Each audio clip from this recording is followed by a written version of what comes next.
দেখো নাম্বার 2 কি প্রুফ করতে দিয়েছে। নাম্বার 2 প্রুফ করতে দিয়েছে integration cos x cos 2x cos 3x dx মানে ওটা, এটা প্রুফ করতে দিয়েছে। sin 2x sin 4x sin 6x দিয়ে আনতে হবে। দেখো কিভাবে করব, মানে প্রুফটা কি করে আসবে। এমনি ইন্টিগ্রেশন করাই যায়, তিনটের প্রোডাক্ট থাকে, সেটা কোনো বড় ব্যাপার নয়, কিন্তু প্রুফটা মেলানো দ্যাট ইজ ডিফিকাল্ট। এখানে যে প্রুফের অ্যাঙ্গেল গুলো রয়েছে সেগুলো সব ইভেন অ্যাঙ্গেল, আর এখানে দেওয়া রয়েছে সব এই দুটো অড অ্যাঙ্গেল আর এইটা ইভেন। তার মানে আমাকে এই যে অ্যাঙ্গেল গুলো রয়েছে x 2x 3x এগুলোকে ইভেন অ্যাঙ্গেলে কনভার্সন করতে হবে। খেয়াল করো যদি আমি cos x আর cos 3x কে একসাথে নিই তাহলে কি হয়, integration cos x cos 3x এই দুটোকে একসাথে নিলাম ইনটু cos 2x dx। তাহলে cos x cos 3x কে কি লিখতে পারি দেখে নিই। cos x into cos 3x কে লিখতে পারি হাফ অ্যাডজাস্ট করে 2 cos x cos 3x। প্রশ্ন হচ্ছে কেন হঠাৎ cos x আর cos 3x কে একসাথে নিলাম। দেখো যদি এখানে 2 cos a cos b formula apply করি সেটা কি cos a plus b plus cos a minus b। a plus b করলে x plus 3x করলে 4x হবে, আর a minus b করলে x minus 3x করলে minus 2x হবে, আর cos minus 2x তো cos 2x হয়। তাহলে অ্যাঙ্গেল গুলো কোথায় গেল, 4x এ গেল আর 2x এ গেল, মানে ইভেনে গেল। কেন অ্যাঙ্গেল গুলোকে ইভেনে নিতে হবে, কারণ রাইট সাইডের যে প্রুফ আছে সেইখানে অ্যাঙ্গেল গুলো সব ইভেন করা আছে। তাই তুমি কিন্তু যা ইচ্ছে যে কোনো দুটো নিয়ে নিলে তাহলে কিন্তু তুমি ইন্টিগ্রেট করে রাইট সাইডের যে প্রুফটা রয়েছে ওটা মেলাতে পারবে না। সো দ্যাটস হোয়াই আমি অ্যাঙ্গেল গুলোকে ইভেন আনার জন্য cos x এর সঙ্গে cos 3x কে নিলাম। আশা করি লজিকটা ক্লিয়ার হয়েছে। তাহলে half 2 cos a cos b মানে কি cos a plus b 4x plus cos a minus b মানে minus 2x। তাহলে half cos 4x cos minus 2x মানে কি, মানে হচ্ছে cos 2x। তাহলে এইটা পেয়েছি, বসিয়ে দিই। তাহলে হাফ বাইরে চলে গেল, integration cos 4x plus cos 2x into cos 2x dx। এবার মাল্টিপ্লাই করে দিই, তাহলে half integration cos 4x into cos 2x dx plus half integration cos square 2x dx। তাহলে এখানে খেয়াল করো 4x রয়েছে আর 2x রয়েছে, যদি আমি আরেকটা হাফ নিয়ে আসি তাহলে 1/4 into 2 cos 4x into cos 2x হয়ে যাবে। তাহলে ultimately 2 cos a cos b formula হয়ে যাবে, সেটা cos a plus b plus cos a minus b। তাহলে অ্যাঙ্গেল গুলো কি হয়ে যাবে, 6x একটা আর একটা হচ্ছে 2x। দেখো অ্যাঙ্গেল গুলো 6x আর 2x ইভেনই রয়েছে, তাহলে এটা থেকে ঠিক আছে ইভেন অ্যাঙ্গেল পাচ্ছি। এটা থেকে কি করব, cos square 2x এর তো ইন্টিগ্রেশন করতে জানি না, তাহলে এটাকে কি করতে হবে, সাবমাল্টিপলের ফর্মুলা অ্যাপ্লাই করতে হবে। কি ফর্মুলা অ্যাপ্লাই করতে হবে দেখে নিই। আমরা জানি cos 4x মানে কি, cos 4x মানে that is cos 2 into 2x। ওকে, এটাকে আমি লিখতে পারি 2 cos square 2x minus 1। তাহলে cos 2 থিটার ফর্মুলা কি 2 cos square থিটা minus 1 লিখলাম। আর লেফট সাইডে কি রয়েছে, cos 4x রয়েছে, minus 1 টা এদিকে নিয়ে আসি। তাহলে cos 4x plus 1 equal to 2 cos square 2x। ওকে, তাহলে খেয়াল করে দেখো এখানে একটা 2 চাই, তাহলে এখানে একটা 2 অ্যাডজাস্ট করছি, 2 অ্যাডজাস্ট করলে এখানে কি হয়ে যাবে 4। তাহলে 1/4 ইন্টিগ্রেশন 2 cos square 2x এর জায়গায় কি লিখতে পারবো, লিখতে পারবো cos 4x plus 1 লিখে দিলাম dx। দেখো অ্যাঙ্গেলটা 4x এ চলে গেছে। এবার ডাইরেক্ট ইন্টিগ্রেশন করব, আরেকটা স্টেপ করে নিই। তাহলে 1/4 2 cos a cos b মানে কি cos a plus b 6x plus cos a minus b মানে 2x dx plus 1/4 integration cos 4x dx plus 1/4 integration dx। পরিষ্কার? তাহলে এটাকে যদি পুরো ব্রেক করে লিখি তাহলে কি হবে, 1/4 integration cos 6x dx plus 1/4 integration cos 2x dx, দেখো অ্যাঙ্গেলটা ইভেন, এই অ্যাঙ্গেলটা even, plus 1/4 integration cos 4x dx, এই অ্যাঙ্গেলটাও ইভেন, প্লাস কি থাকবে, এই যে এই টার্মটা থাকবে, মানে 1/4 ইন্টিগ্রেশন dx। তো এইখানে এই টার্মটা এখানে লিখে দিলাম 1/4 ইন্টিগ্রেশন। এবার ইন্টিগ্রেশনটা করি, কি হবে ইন্টিগ্রেট করলে, 1/4 আগে রয়ে গেল, ব্র্যাকেট করে দিলাম, কেন দেখো প্রুফে 1/4 টা বাইরে রয়েছে।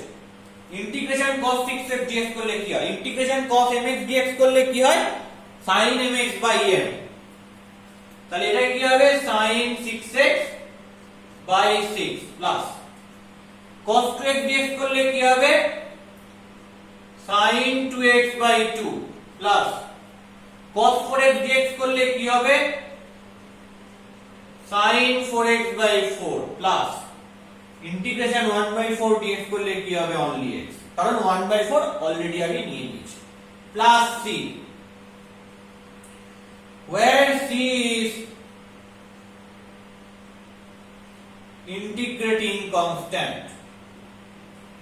দেখো মিললো 1/4 ফার্স্টে x plus sin 2x by 2 এটা প্লাস sin 4x বাই 4 এটা প্লাস sin 6x বাই 6 এটা, তো মিলে গেল, প্রুফড। তাহলে দ্যাট ইজ প্রবলেম নাম্বার 2। তাহলে এটা 2 এর প্রবলেম হলো। এবার আসছি নেক্সট প্রবলেম, প্রবলেম নাম্বার 5 এ। 5 এর প্রবলেমটা কি বলেছে দেখা যাক।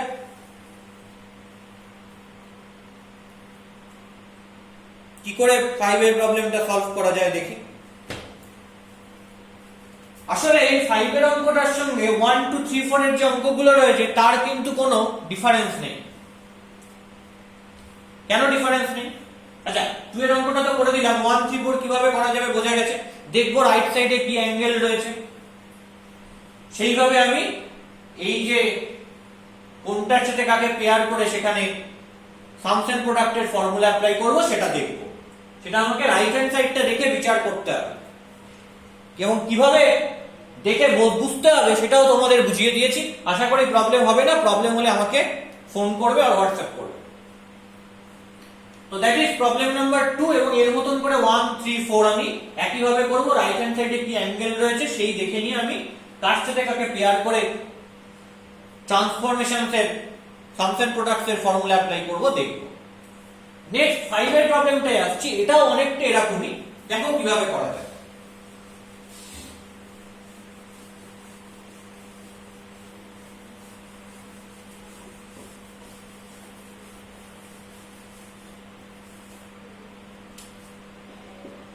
Integration sin square x into cos 2x dx, তাহলে এটাকে লেখা যাবে integration sin x into sin x into cos 2x dx। আগের মতন হয়েছে, তিনটের প্রোডাক্ট ফর্মে। এবার একটু মজার ব্যাপার, রাইট সাইডের দিকে তাকাও, 2x 4x আর এটা সিঙ্গেল x, তার মানে 2x আর 4x মানে অ্যাঙ্গেল গুলো কিন্তু সব ইভেন, আর এখানে একটা ইভেন রয়েছে আর এই দুটো অড রয়েছে। তাহলে কি করব, অ্যাঙ্গেল গুলোকে কি করে ইভেনে নিয়ে যাব, ইম্পর্টেন্ট ইস্যু হয়ে গেল। এবং আরেকটা জিনিস তোমাকে মাথায় রাখতে হবে, এগুলো সব রাইট হ্যান্ড সাইড সাইন দিয়ে আছে, তার মানে কার ইন্টিগ্রেট করে সাইন আসে, cos এর ইন্টিগ্রেট করে সাইন আসে। তাহলে আমাকে এইখানে যা করতে হবে সব যেন cos এ থাকে, তবেই আমি ইন্টিগ্রেট করে তাদেরকে সাইনে কনভার্ট করতে পারবো। তাহলে লজিকটা বোঝা গেছে যে রাইট সাইডটায় কি কি দেখা দরকার। এক হচ্ছে অ্যাঙ্গেল গুলো ইভেন না দেখা দরকার, সেখান থেকে কার সাথে কাকে পেয়ার করব বোঝা যাবে। আর আরেকটা জিনিস যে রাইট সাইডে এগুলা কিসে আছে, সাইনে আছে। তাহলে এখানে আমার সবাইকে কিসে কনভার্ট করতে হবে, cos এ কনভার্ট করতে হবে। কেন, cos এর ইন্টিগ্রেট করেই সাইন পাওয়া যায়। কি করে cos এ কনভার্ট করব দেখি। ইন্টিগ্রেশন, আচ্ছা cos এ কনভার্ট করতে গেলে কি করা দরকার, দেখো একটা জিনিস খেয়াল করো, এই সাইন cos এ কনভার্ট করতে গেলে সবকটাকে cos এ লাগবে মোটামুটি। এই sin স্কয়ার x কে কিভাবে করা যায়? আমি জানি কি cos 2x মানে 1 minus 2 sin স্কয়ার x, জানি এটা 2 sin স্কয়ার x টাকে এদিকে নিয়ে আসলাম, that is 1 minus cos 2x। তাহলে এখান থেকে sin স্কয়ার x মানে কি পেলাম? 1 minus cos 2x by 2, এটা পেলাম। তাহলে এই যে sin স্কয়ার x রয়েছে এর জায়গায় আমি 1 minus cos 2x by 2 বসিয়ে দিচ্ছি ইনটু cos 2x dx হলো। এই হাফটা বাইরে নিয়ে চলে গেলাম, ইন্টিগ্রেশন 1 এর সঙ্গে cos 2x করলে cos 2x dx minus half বাইরে রয়েছে, integration cos 2x into cos 2x dx। ওকে, তাহলে হাফ ইন্টিগ্রেশন cos 2x, তাহলে অ্যাঙ্গেল ইভেনে চলে এসেছে এবং cos এ আছে, দুটো ক্রাইটেরিয়া স্যাটিসফাই করছে। মাইনাস এটা মানে কি half integration cos square 2x dx। এটাকে কি করে চেঞ্জ করব? এটাকে চেঞ্জ করতে হবে cos 4x থেকে। কিভাবে করা যায়? cos 4x মানে কি cos 2 into 2x, তাহলে cos 2 থিটার ফর্মুলা কি 2 cos স্কয়ার থিটা মাইনাস 1। কেন এটা cos 4x থেকে করব বলো তো? আমরা দেখেছি cos স্কয়ার x আর sin স্কয়ার x যদি এরকম স্কয়ার থাকে তখন সেটাকে, যদি cos square x sin square x থাকে তাহলে cos 2x থেকে আনতে হবে। আর এখানে রয়েছে cos স্কয়ার 2x, তাহলে অ্যাঙ্গেলটা 2x, x থাকলে তার দ্বিগুণ অ্যাঙ্গেল থেকে নিয়ে আসতে হবে, দ্বিগুণ অ্যাঙ্গেলের cos থেকে নিয়ে আসতে হবে। এখানে 2x থাকলে তার দ্বিগুণ অ্যাঙ্গেল কি 4x, তার cos থেকে নিয়ে আসতে হবে, তাহলে কি থেকে আনতে হবে? cos 4x থেকে আনতে হবে। তাহলে cos square x sin square x থাকলে cos 2x থেকে আনতে হয়, cos square 2x sin square 2x থাকলে cos 4x থেকে আনতে হবে। যদি এরকম এখানে থাকতো যে cos স্কয়ার 4x, তাহলে কি থেকে আনতাম? cos 8x থেকে আনতাম। তার দ্বিগুণ যে অ্যাঙ্গেলটা হবে সেখান থেকে আমাকে মাল্টিপল সাবমাল্টিপলের ফর্মুলা অ্যাপ্লাই করে নিয়ে আসতে হবে। দেখি তাহলে কি আসবে এটা 2 cos স্কয়ার 2x minus 1, এটা মানে কি cos 4x, মাইনাস 1 টা এদিকে নিয়ে আসলাম, তাহলে cos 4x plus 1 equal to 2 cos square 2x। তাহলে আমি কি করব? এখানে একটা 2 লাগবে, নিয়ে আসছি, 2 নিয়ে আসলে এখানে একটা 4 অ্যাডজাস্ট করতে হবে। তাহলে half integration cos 2x dx minus 1 by 4 integration 2 cos square 2x মানে কি? মানে হচ্ছে cos 4x plus 1 dx। এটাকে সাজিয়ে লেখা যাক আরেকটা step, that is half integration cos 2x dx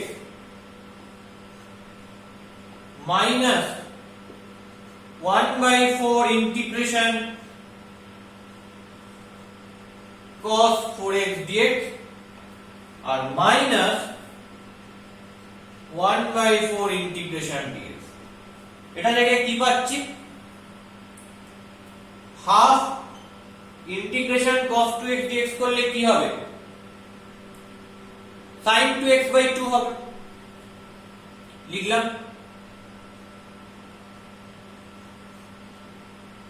minus 1 by 4 integration cos 4x by dx করলে কি হবে? sin 4x by 4 হবে, মাইনাস 1 by 4 integration dx করলে কি হবে? x by 4 plus c, and c is integrating constant where c is integrating constant। তাহলে দেখো এই পুরোটা থেকে 1 by 4 কমন যাবে, কেন? রাইট হ্যান্ড সাইডে 1 by 4 আছে, কমন গেলে কি আসবে? 1 by 4 sin 2x, এখান থেকে 1 by 4 কমন গেলে মাইনাস sin 4x by 4, এখান থেকে 1 by 4 কমন গেলে মাইনাস x প্লাস c। দেখো এটাই প্রুফ করতে দিয়েছে, এই রেজাল্টটাই কি করতে দিয়েছে? এই রেজাল্টটাই প্রুফ করতে দিয়েছে। So proof this. তো এটা গেল কি? এটা গেল প্রবলেম নাম্বার 5। আমি প্রবলেম নাম্বার 5 একটা করলাম, আশা করি বোঝা গেছে, কোনো প্রবলেম হয়নি। এখানে সাইনে রয়েছে তাই সবাইকে এখানে কসে কনভার্ট করতে হবে, আর এখানে অ্যাঙ্গেল গুলো ইভেন রয়েছে তাই এখানে সব অ্যাঙ্গেলকে ইভেনে কনভার্ট করতে হবে। তো এই দুটো দেখে আমি কাজ করব। বাকি অঙ্কগুলো ঠিক এভাবেই এই দুটো জিনিস দেখে কাজ করব। ফার্স্ট অঙ্কটাও তাই করেছিলাম, এখানে অ্যাঙ্গেল গুলো ইভেন রয়েছে তাই সবাইকে ইভেন অ্যাঙ্গেলে নিয়ে গেছিলাম, আর এখানে সবকটা সাইন রয়েছে তাই ওই লেফট সাইডের পার্টটাকে সবকটাকে কসে আনতে হবে, তবেই কসের ইন্টিগ্রেট করে আমি সাইনটা পাবো। তাহলে মেন এম হচ্ছে এই দুটো জিনিস খেয়াল রাখা এই প্রোডাক্ট টাইপের ইন্টিগ্রেশন। এক হচ্ছে যেটা প্রুফ করতে দিয়েছে সেই প্রুফেতে অ্যাঙ্গেল গুলো কিসে আছে, আর কি ট্রিগোনোমেট্রিক আইডেন্টিটি আছে, এই দুটো জিনিস মাথায় রাখবে। যদি প্রুফে কিছু না দেওয়া থাকতো, মানে জাস্ট ইভালুয়েট করতে দিত, তাহলে তো আমি যেমন খুশি করে করতে পারতাম, কোনো অসুবিধা নেই। তাহলে আমি এই দুটোকে নিই কি এই দুটোকে নিই কি এদের দুজনকে নিই, কিছু এসে যেত না। আমি এখানেও কি কোনটার সাথে কাকে নেব তাতে আমার কিছু এসে যেত না, রেজাল্ট বেরিয়ে যাবে। আমি বলেইছি আগে ইনডেফিনিট ইন্টিগ্রাল করার সময় ডিফারেন্ট জোনের ডিফারেন্ট রেজাল্ট আসতে পারে একই অঙ্কে। কেন, কে কার সাথে কোনটাকে নিচ্ছে তার উপর ডিপেন্ড করছে, কে কোন ফর্মুলাটা অ্যাপ্লাই করছে অঙ্ক করবার সময় তার উপর ডিপেন্ড করছে রেজাল্ট কি হবে। কিন্তু তুমি যখন ডেফিনিট ইন্টিগ্রাল করবে, মানে লিমিট বসিয়ে দেবে এই পার্টিকুলার অঙ্কে, তাহলে যার রেজাল্ট ইনডেফিনিটে যাই আসুক না কেন, লিমিট বসিয়ে দিলে কিন্তু সবার রেজাল্ট সেম হতে বাধ্য। ওকে, আশা করি বোঝানো গেছে। এবার নাম্বার 7 এরটা করব। নাম্বার 7 কি বলছে দেখা যাক।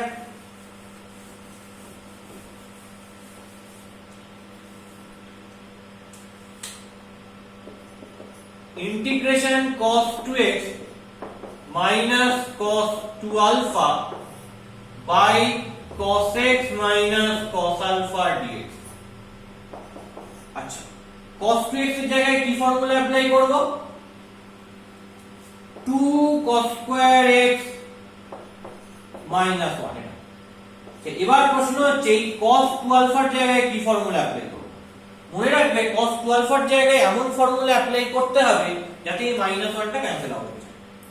আচ্ছা, আমি যদি cos 2 alpha এর জায়গায় লিখি 2 cos square alpha -1, তাহলে কি হয় ক্যান্সেল? তাহলে -2 cos square alpha +1 হয়ে গেল, তার মানে কি হয়ে যাবে, +1 -1 ক্যান্সেল আউট হয়ে যাবে। ওকে, ডান, করে ফেলেছি। By cos x minus cos alpha, তাহলে এই ফর্মুলাটা অ্যাপ্লাই করলে লাভ কি দেখো। তাহলে এটাকে ভেঙে লিখলে হবে 2 cos square x minus 1 minus 2 cos square alpha plus 1 by cos x minus cos alpha dx। minus 1 plus 1 কেটে গেল, এখান থেকে 2 কমন চলে যাবে, তাহলে কি হবে, cos square x minus cos square alpha by cos x minus cos alpha dx। তাহলে এটা কিসের form, a square minus b square এর formula, that is cos x এর whole square minus cos alpha এর হোল স্কয়ার। কি হবে, a plus b into a minus b। কি পাবো করলে, cos x plus cos alpha into cos x minus cos alpha by cos x minus cos alpha।